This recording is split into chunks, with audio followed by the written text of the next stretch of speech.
જય શ્રી રામ, જય ગૌ માતા। આજે મોડી રાતે વરસાદ આવ્યો તો અમારે બળદને બેસવાનું ત્યાં બહાર વાડામાં બાંધતા હતા, એમાં બધે પાણી ભરાઈ ગયું। જો તમને દેખાડું, બધું પાણી ભરાઈ ગયું અને બહાર બેસવાનું બંધ થઈ ગયું કે મોડી રાતે ખૂબ વરસાદ આવ્યો અને બધું ભીનું થઈ ગયું। એટલે આપણે જે બહાર વાળો બનાવ્યો હતો એ વાળો માં પાણી ભરાઈ ગયું એટલે બેસવાનું બંધ થઈ ગયું।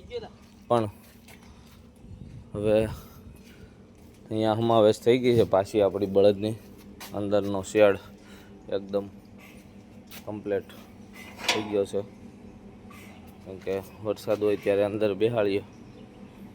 મારા રામ લક્ષ્મણને બધાય, મારા લાલજીભાઈ, અને અહીંયા આવી રીતે બધા બળદની સમાવેશ થઈ ગઈ છે।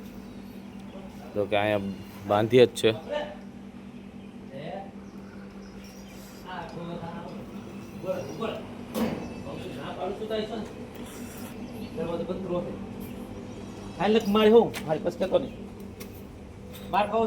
ને બે બળદ અહીંયા બહાર બાંધ્યા છે।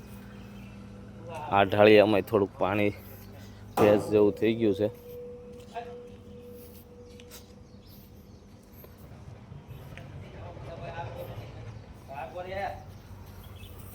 હવે જોઈએ પાછું કેવી રીતના કરીએ।